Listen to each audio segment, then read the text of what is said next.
ನಾವು ಈ ದಿನ ಜುಲೈ 21ರ ಪ್ರಮುಖ ಪ್ರಚಲಿತ ಘಟನೆಗಳನ್ನು ನೋಡೋಣ.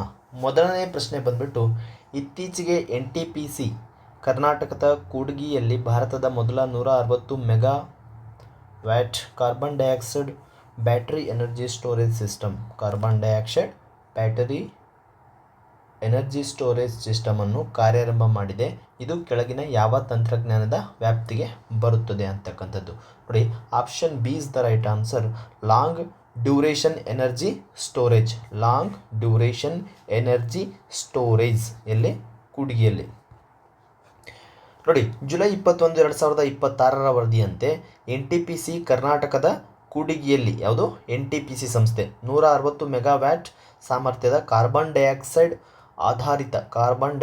ಆಧಾರಿತ ಬ್ಯಾಟರಿ ವ್ಯವಸ್ಥೆಯನ್ನು ಸ್ಥಾಪಿಸಿದೆ. ಇದು 25 ವರ್ಷಗಳಿಗಿಂತ ಹೆಚ್ಚು ಬಾಳಿಕೆ ಬರುವ ಲಾಂಗ್ ಡ್ಯೂರೇಷನ್ ಎನರ್ಜಿ ಸ್ಟೋರೇಜ್ ತಂತ್ರಜ್ಞಾನವಾಗಿದೆ. ಇದು ಸುಮಾರು 25 ವರ್ಷ ಬಾಳಿಕೆ ಬರುವಂಥದ್ದು. ನೋಡಿ, Kudgi super thermal power station ಕರ್ನಾಟಕದ ವಿಜಯಪುರ ಜಿಲ್ಲೆಯಲ್ಲಿ ಇರ್ತಕ್ಕಂಥದ್ದು.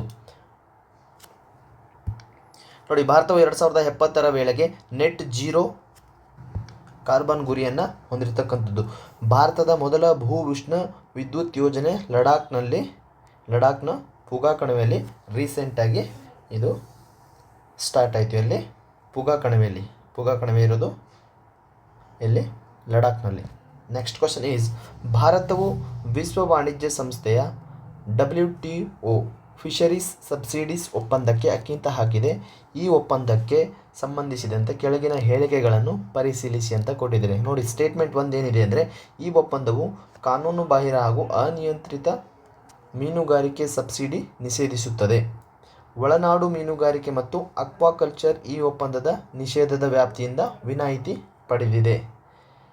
ಎರಡು ಸ್ಟೇಟ್ಮೆಂಟ್ಗಳು ಸರಿಯಾಗಿರ್ತಕ್ಕಂಥದ್ದು. ಏನಂದರೆ, ಈ ಒಪ್ಪಂದ ಕಾನೂನುಬಾಹಿರ ಹಾಗೂ ಅನಿಯಂತ್ರಿತ ಮೀನುಗಾರಿಕೆ ಸಬ್ಸಿಡಿಯನ್ನು ನಿಷೇಧ ಮಾಡುತ್ತದೆ. ಯಾವುದು? WTO ಫಿಶರೀಸ್ ಸಬ್ಸಿಡೀಸ್ ಒಪ್ಪಂದ.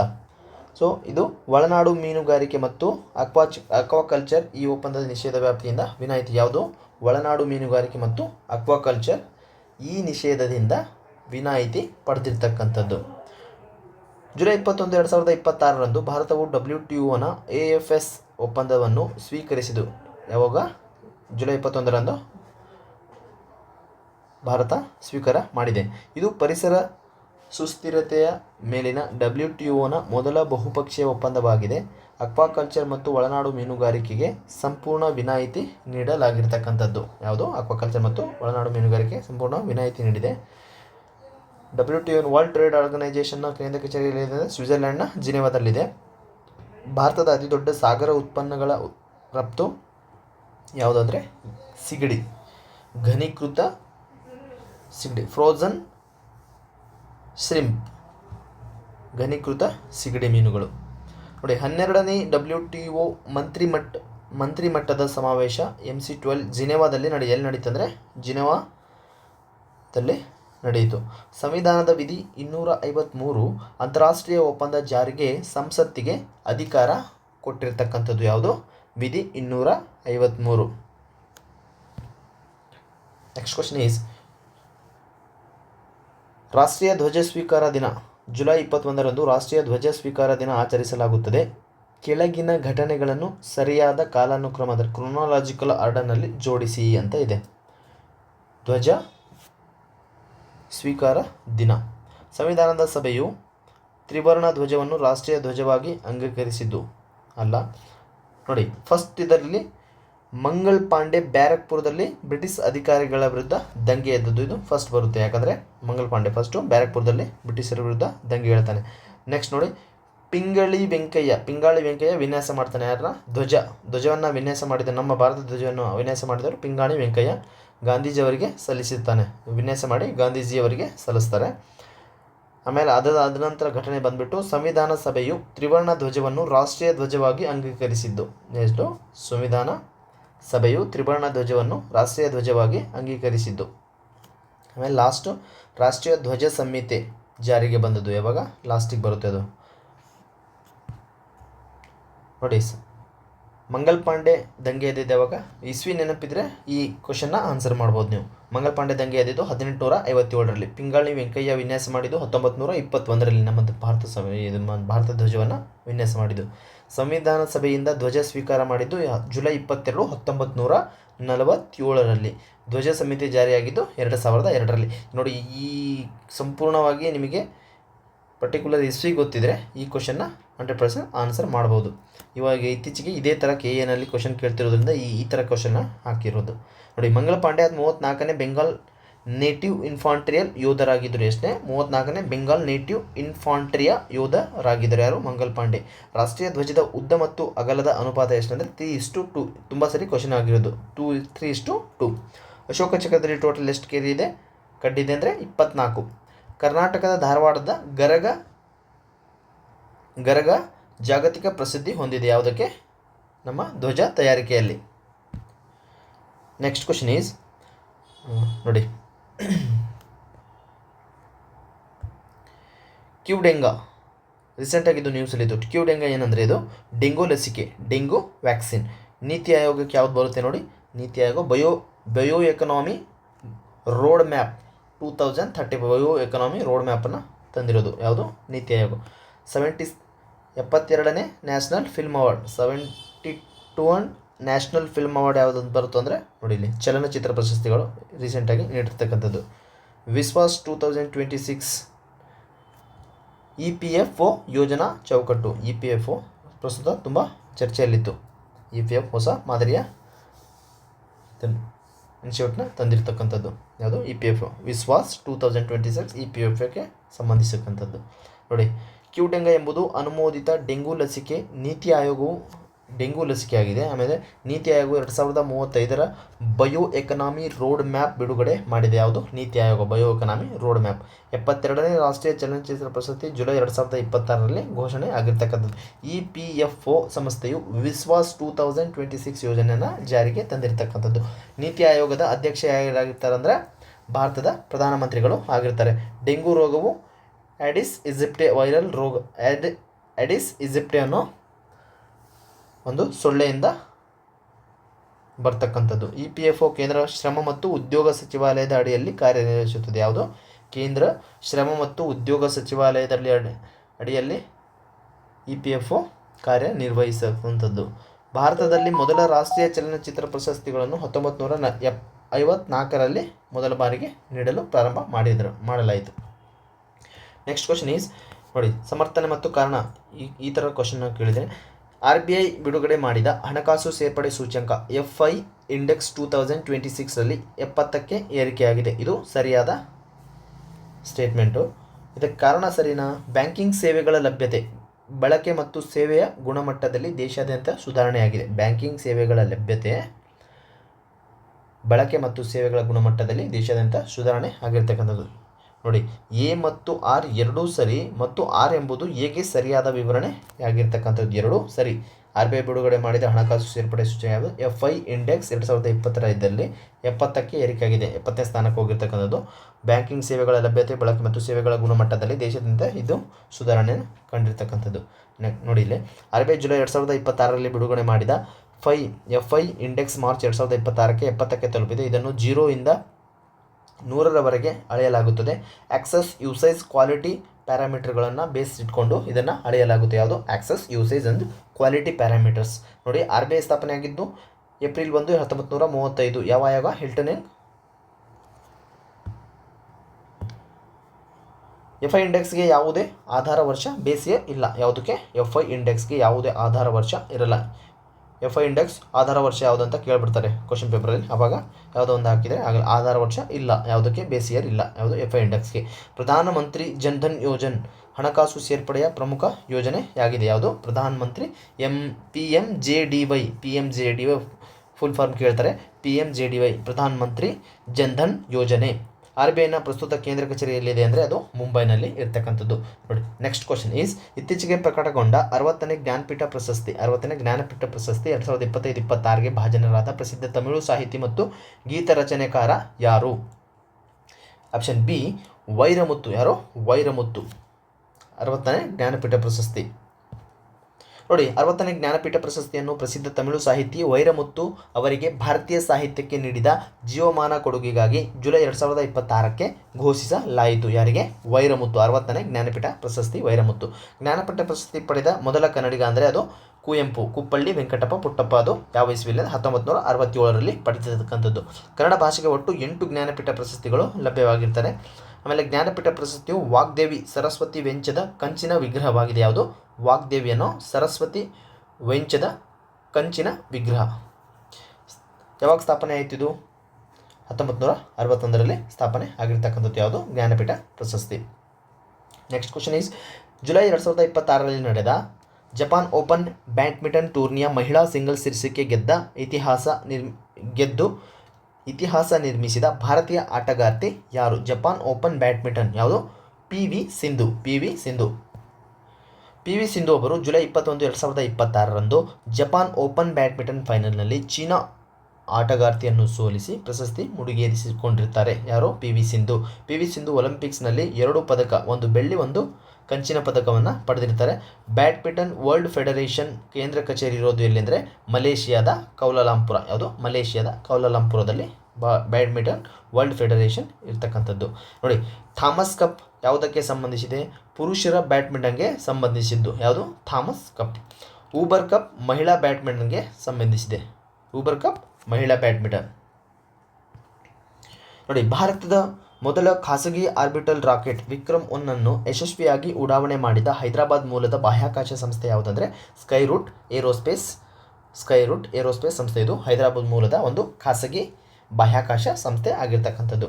ನೋಡಿ, ಸ್ಕೈರೂಟ್ ಏರೋಸ್ಪೇಸ್ ಸಂಸ್ಥೆಯು ತನ್ನ ವಿಕ್ರಮ್ 1 ರಾಕೆಟ್ ಮೂಲಕ ಉಪಗ್ರಹಗಳನ್ನು ಕಕ್ಷೆಗೆ ತಲುಪಿಸಿ ಖಾಸಗಿ ರಂಗದಲ್ಲಿ ಸಾಧನೆಯನ್ನು ಮಾಡಿರ್ತಕ್ಕಂಥದ್ದು. ಇಸ್ರೋನ ಪ್ರಸ್ತುತ ಉಡಾವಣಾ ಕೇಂದ್ರ ಸತೀಶ್ ಧವನ್ ಬಾಹ್ಯಾಕಾಶ ಕೇಂದ್ರ ಶ್ರೀಹರಿಕೋಟಾದಿಂದ ಇದನ್ನು ಉಡಾವಣೆ ಮಾಡಿರ್ತಕ್ಕಂಥದ್ದು.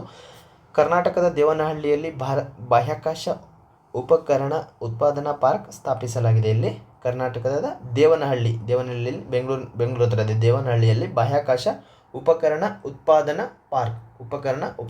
ಪಾರ್ಕಲ್ಲಿ ದೇವನಹಳ್ಳಿ. ಭಾರತದ ಮೊದಲ ಖಾಸಗಿ ರಾಕೆಟ್ ಉಡಾವಣಾ ಯೋಜನೆ ಯಾವುದಂದರೆ ಪ್ರಾರಂಭ್ ಅನ್ನೋದು. ಇನ್ಸ್ಪೇಸ್ ಕೇಂದ್ರ ಕಚೇರಿ ಇರೋದು ಅಹಮದಾಬಾದ್ನಲ್ಲಿ. ಇನ್ಸ್ಪೇಸ್ ಅನ್ನೋ ಒಂದು ಕೇಂದ್ರ ಕಚೇರಿಯಲ್ಲಿದೆ ಅಂದರೆ ಅಹಮದಾಬಾದ್. ನೆಕ್ಸ್ಟ್ ಕ್ವಶನ್ ಈಸ್, 58ನೇ ಅಂತಾರಾಷ್ಟ್ರೀಯ ರಸಾಯನಶಾಸ್ತ್ರ ಒಲಿಂಪಿಯಾಡ್ನಲ್ಲಿ ಭಾರತದ ವಿದ್ಯಾರ್ಥಿಗಳ ತಂಡವು ಎಷ್ಟು ಚಿನ್ನದ ಪದಕಗಳನ್ನು ಗೆದ್ದು ಇತಿಹಾಸ ನಿರ್ಮಿಸಿದ್ದಾರೆ ಅಂದರೆ 4 ಚಿನ್ನದ ಪದಕಗಳನ್ನು ಗೆದ್ದು ಇತಿಹಾಸ ನಿರ್ಮಿಸಿದ್ದಾರೆ. ಯಾವುದರಲ್ಲಿ? 58ನೇ ಅಂತಾರಾಷ್ಟ್ರೀಯ ರಸಾಯನಶಾಸ್ತ್ರ ಒಲಿಂಪಿಯಾಡ್ನಲ್ಲಿ. ನೋಡಿ, 2026ರಂದು ಮುಕ್ತಾಯಗೊಂಡ ಜುಲೈ 21, 2026ರಂದು ಮುಕ್ತಾಯಗೊಂಡ ICHO 2026ನಲ್ಲಿ ಭಾಗವಹಿಸಿದ್ದ 4 ಭಾರತೀಯ ವಿದ್ಯಾರ್ಥಿಗಳು ಚಿನ್ನದ ಪದಕ ಗೆದ್ದು ಜಾಗತಿಕವಾಗಿ ಅಗ್ರಸ್ಥಾನ ಗಳಿಸಿದರು. ನೋಡಿ, ಎಷ್ಟು? 4 ಚಿನ್ನದ ಪದಕಗಳನ್ನು ಗೆದ್ದಿರ್ತಕ್ಕಂಥದ್ದು. ವಿಜ್ಞಾನ ಒಲಿಂಪಿಯಾಡ್ಗಳ ಭಾರತದ ಸಂಘಟನಾ ಸಂಸ್ಥೆ ಯಾವುದಂದರೆ ಹೋಮಿ ಭಾಭಾ ಸೆಂಟರ್ ಇದಿರೋದು ಮುಂಬೈನಲ್ಲಿ. ವಿಜ್ಞಾನ ಒಲಿಂಪಿಯಾಡ್ ಭಾರತದ ಸಂಘಟನಾ ಸಂಸ್ಥೆ. ರಾಷ್ಟ್ರೀಯ ವಿಜ್ಞಾನ ದಿನ ಪ್ರತಿ ವರ್ಷ ಫೆಬ್ರವರಿ 28ರಂದು ನಾವು ಆಚರಿಸ್ತೇವೆ. ಆಮೇಲೆ CV ರಾಮನ್ ರವರಿಗೆ 1930ರಲ್ಲಿ ನೊಬೆಲ್ ಪ್ರಶಸ್ತಿ ದೊರಕಿರ್ತಕ್ಕಂಥದ್ದು. ಆಮೇಲೆ ಕರ್ನಾಟಕದಲ್ಲಿ ಜವಾಹರ್ಲಾಲ್ ನೆಹರು ಅವರು ತಾರಾಲಯ ಇರ್ತಕ್ಕಂಥದ್ದು. ಕರ್ನಾಟಕದಲ್ಲಿ ಜವಾಹರ್ಲಾಲ್ ನೆಹರು ತಾರಾಲಯ. ಇದಕ್ಕೆ ಸಂಬಂಧಿಸಿದ ಕೆಲವು GK ಪಾಯಿಂಟ್ಸ್ಗಳನ್ನು ಕೇಳ್ತಿರ್ತಾರೆ, ಅದಕ್ಕೆ ಹಾಕಿರ್ತಕ್ಕಂಥದ್ದು. ನೆಕ್ಸ್ಟ್ ಕ್ವಶನ್ ಈಸ್, ಭಾರತದ ಮೊದಲ 1000 ಮೀಟರ್ ಅತ್ಯಂತ ಆಳವಾದ ಭೂವಿಷ್ಣ ಜಿಯೋಥರ್ಮಲ್ ಇಂಧನ ಯೋಜನೆಯ ಗೀಸರ್ ಬಾವಿಗಳನ್ನು ಇತ್ತೀಚೆಗೆ ಎಲ್ಲಿ ಉದ್ಘಾಟಿಸಲಾಯಿತು? ಎಲ್ಲಿ? ಪೂಗಾ ಕಣಿವೆ. ಆಲ್ರೆಡಿ ಇದನ್ನು ಹೇಳಿದ್ದೀನಿ. ಪೂಗಾ ಕಣಿವೆ ಲಡಾಖ್ನಲ್ಲಿ. ಈ ಕ್ವಶನ್ ಆಲ್ರೆಡಿ ಆಗಿದೆ. ನೋಡಿ, 72ನೇ ಅಂತಾರಾಷ್ಟ್ರೀಯ ಚಲನಚಿತ್ರ ಪ್ರಶಸ್ತಿಯಲ್ಲಿ ಅತ್ಯುತ್ತಮ ನಟ ಬೆಸ್ಟ್ ಆಕ್ಟರ್ ಪ್ರಶಸ್ತಿಯನ್ನು ಜಂಟಿಯಾಗಿ ಗೆದ್ದ ನಟರು ಯಾರಂದರೆ ಮಮ್ಮೂಟಿ ಮತ್ತು ಕಾರ್ತಿಕ್ ಆರ್ಯನ್.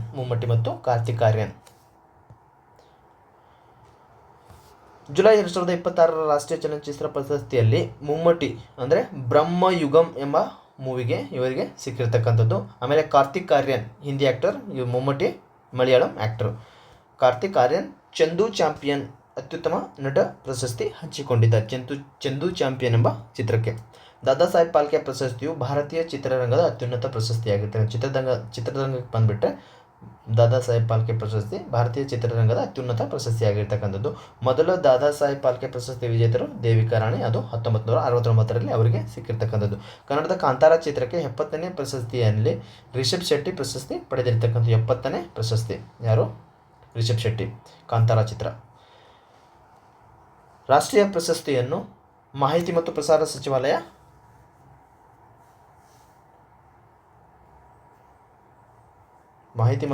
ಸಚಿವಾಲಯದವರು ಕೊಡುತ್ತಾರೆ.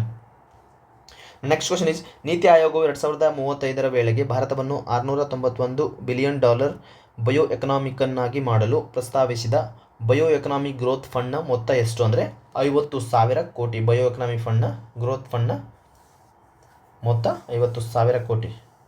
ಇಲ್ಲಿ ನೀತಿ ಆಯೋಗ್ ಬಯೋ ಎಕನಾಮಿ 2035, ನೀತಿ ಆಯೋಗ್ ಬಯೋ ಎಕನಾಮಿ 2035. ಜುಲೈ 21, 2026ರಂದು ನೀತಿ ಆಯೋಗವು ಬಯೋ ಎಕನಾಮಿಕ್ ರೋಡ್ ಮ್ಯಾಪ್ 2035 ಬಿಡುಗಡೆ ಮಾಡಿದ್ದು 50,000 ಕೋಟಿ ಅನುದಾನದ ನಿಧಿ ಸ್ಥಾಪನೆಗೆ ಶಿಫಾರಸು ಮಾಡಿದೆ. ಎಷ್ಟು? 50,000. ಬಯೋ ಎಕನಾಮಿಕ್ ರೋಡ್ ಮ್ಯಾಪ್ 2035 ಯಾರು ಬಿಡುಗಡೆ ಮಾಡುತ್ತೆ ಅಂತ ಡೈರೆಕ್ಟ್ ಕ್ವಶನ್ ಕೇಳ್ಬೋದು. ಯಾರು? ನೀತಿ ಆಯೋಗ. ಬಯೋ ಎಕನಾಮಿಯು ಜೈವಿಕ ತಂತ್ರಜ್ಞಾನ ಮತ್ತು ಕೃಷಿ ಸಂಶೋಧನೆಯನ್ನು ಉತ್ತೇಜಿಸುತ್ತದೆ ಮತ್ತು ಕರ್ನಾಟಕವು ಭಾರತದ ಬಯೋಟೆಕ್ ರಾಜಧಾನಿ ಆಗಿದೆ. ಯಾವುದು? ಕರ್ನಾಟಕ. ಬಯೋಟೆಕ್ ರಾಜಧಾನಿ ಯಾವುದಂದರೆ ಕರ್ನಾಟಕ. ನೀತಿ ಆಯೋಗವನ್ನು ಜನವರಿ 1, 2015ರಂದು ಯೋಜನಾ ಆಯೋಗದ ಬದಲಿಗೆ ಇದನ್ನು ಸ್ಥಾಪನೆ ಮಾಡಿರ್ತಕ್ಕಂಥದ್ದು. ಯಾವುದು? ನೀತಿ ಆಯೋಗ. ಬೆಂಗಳೂರಿನಲ್ಲಿ ಬಯೋ ಇನೋವೇಷನ್ ಸೆಂಟರ್ ಕಾರ್ಯನಿರ್ವಹಿಸುತ್ತಿದೆ. ಬಯೋ ಇನೋವೇಷನ್ ಸೆಂಟರ್ ಎಲ್ಲಿದೆ ಅಂದರೆ ಅದು ನಮ್ಮ ಬೆಂಗಳೂರಿನಲ್ಲಿ. Next question is, Indian semiconductor mission ISM 2.0 ಅಡಿಯಲ್ಲಿ ನಿಲಿಟ್ ಸಂಸ್ಥೆಯು ಸೆಮಿಕಂಡಕ್ಟರ್ ಸೆಂಟರ್ ಆಫ್ ಎಕ್ಸಲೆನ್ಸ್ಗಳನ್ನು ಎಲ್ಲೆಲ್ಲಿ ಸ್ಥಾಪಿಸುತ್ತಿದೆ? ಎಲ್ಲಿ ಅಂದರೆ ಅಹಮದಾಬಾದ್, ಇದು ಗುಜರಾತ್ನಲ್ಲಿದೆ. ಗುವಾಹಟಿ, ಅಸ್ಸಾಂ ಮತ್ತು ಗುಜರಾತ್ನಲ್ಲಿ ಅಸ್ಸಾಂನ ಗುವಾಹಟಿಯಲ್ಲಿ ಮತ್ತು ಗುಜರಾತ್ನ ಅಹಮದಾಬಾದ್ನಲ್ಲಿ ಇದು ತನ್ನ ಸೆಮಿಕಂಡಕ್ಟರ್ ಸೆಂಟರ್ ಆಫ್ ಎಕ್ಸಲೆನ್ಸ್ನ ಸ್ಥಾಪಿಸುತ್ತಿದೆ. ಇಲ್ಲಿ ಗುಜರಾತ್ ಮತ್ತು ಅಸ್ಸಾಂ. ನೋಡಿ, ಜುಲೈ 2026ರ ಕೊಡುಗೆಯಾಗಿ ಅಹಮದಾಬಾದ್ ಮತ್ತು ಗುವಾಹಟಿಯಲ್ಲಿ ಸೆಮಿಕಂಡಕ್ಟರ್ ಶಿಕ್ಷಣ ಮತ್ತು ಕೌಶಲ್ಯ ಅಭಿವೃದ್ಧಿಗೆ ಸೆಂಟರ್ಗಳನ್ನು ಮಂಜೂರು ಮಾಡಲಾಗಿದೆ. ಭಾರತದ ಮೊದಲ ಸೆಮಿಕಂಡಕ್ಟರ್ ಫ್ಯಾಬ್ರಿಕೇಷನ್ ಯೂನಿಟ್ ಇರೋದು ಗುಜರಾತ್ನ ಧೋಲೇರಾದಲ್ಲಿ. ಮೈಕ್ರಾನ್ ಸಂಸ್ಥೆಯು ಗುಜರಾತ್ನ ಸನಂದ್ನಲ್ಲಿದೆ. ಯಾವುದು? ಮೈಕ್ರಾನ್ ಸಂಸ್ಥೆಯು ಗುಜರಾತ್ನ ಸನಂದ್ನಲ್ಲಿದೆ. ಕರ್ನಾಟಕದಲ್ಲಿ ಮೈಸೂರಿನಲ್ಲಿ